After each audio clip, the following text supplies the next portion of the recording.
नमस्कार साथीहरू। आज म तपाईलाई कुनै किताबको कुरा सुनाउन आएको होइन, कुनै ठूलो मानिसको सफलताको कहानी पनि सुनाउन आएको होइन। आज म तपाईलाई तपाईभित्र लुकेको त्यो शक्तिको बारेमा सम्झाउन आएको छु, जुन शक्ति धेरै मानिसले जीवनभर चिन्न सक्दैनन्। साथीहरू, मानिसको जीवनमा दुईवटा बाटो हुन्छन्। पहिलो बाटो परिस्थितिसँग हार मानेर बस्ने बाटो हुन्छ भने दोस्रो बाटो रहेको छ परिस्थितिलाई चुनौती दिएर अगाडि बढ्ने बाटो। दुर्भाग्यको कुरा के हो भने धेरै मानिसहरू पहिलो बाटो रोज्छन् किनकि दोस्रो बाटो सजिलो हुँदैन। त्यहाँ सङ्घर्ष हुन्छ, त्यहाँ पीडा हुन्छ, त्यहाँ आँसु हुन्छ र कहिलेकाहीँ एक्लोपन पनि हुन्छ।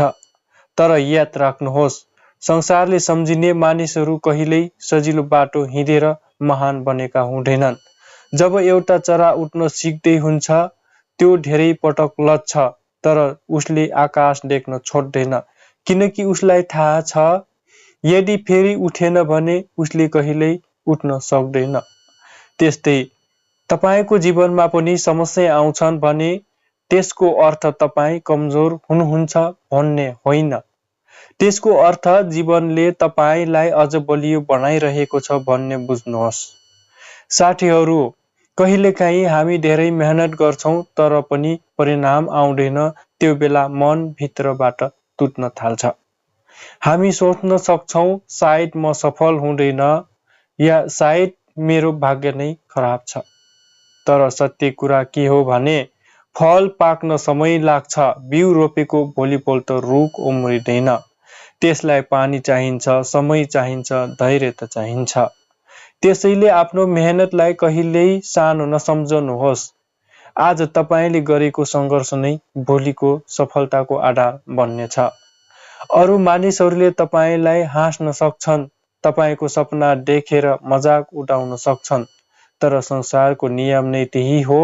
जबसम्म तपाईँ सफल हुनुहुन्न, मानिसहरूले शङ्का गर्छन्, र जब तपाईँ सफल हुनुहुन्छ, त्यही मानिसहरूले ताली बजाउनेछन्।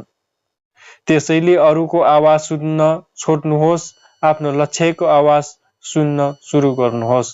साथीहरू, जीवनमा सबैभन्दा ठूलो शक्ति पैसा होइन, सबैभन्दा ठूलो शक्ति भनेको आफूमाथिको विश्वास हो। यदि तपाईँ आफैलाई विश्वास गर्नुहुन्छ भने तपाईलाई रोक्न संसारको कुनै पनि पर्याप्त शक्तिले सक्दैन। जब तपाईँ सानो ठाउँमा हुनु सक्नुहुन्छ, सानो काम गरिरहनु भएको हुन सक्छ, सायद तपाईँ विदेशमा दुःख गरेर काम गरिरहनु भएको हुन सक्छ, सायद तपाईको सपना अझै पूरा भएको छैन, अधुरो नै छ, तर यसको मतलब तपाईको भविष्य पनि सानो हुन्छ भन्ने होइन। ठूलो सपना देख्न पैसा चाहिँदैन, ठूलो सपना पूरा गर्न हिम्मत चाहिन्छ। त्यसैले आजबाट एउटा बानी बसाल्नुहोस्। हरेक बिहान उठेर आफैलाई भन्नुहोस्, म हार मान्ने मानिस होइन, म सङ्घर्षसँग डराउने मानिस पनि होइन, म एक दिन सफल भएर देखाउने छु। साथीहरू, समय धेरै शक्तिशाली हुन्छ। आजको दुःख सधैँ रहँदैन, आजको सफलता नै अन्तिम सत्य हुँदैन। यदि तपाईँ लगातार अगाडि बढिरहनु भएको छ भने एक दिन सफलता तपाईको ढोका आफै ढकढक्याउन आउनेछ।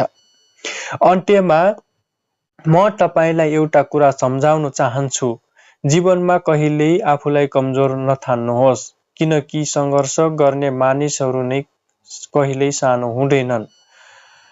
तपाईँ अहिले सङ्घर्ष गर्दै हुनुहुन्छ भने विश्वास गर्नुहोस्, तपाईको कहानी अझै समाप्त भएको छैन। यदि तपाईको जीवनको सबैभन्दा सुन्दर अध्याय अझै सुरु हुन सकेको छैन, बाँकी नै छ। त्यसैले उठ्नुहोस्, आफ्नो सपना समात्नुहोस् र जबसम्म नरोकिनुहोस् कि तबसम्म तपाईको मेहनतको परिणाम, परिचय र नाम बदल्दैन, तबसम्म तपाईँ आफ्नो मेहनत गरिरहनुहोस्।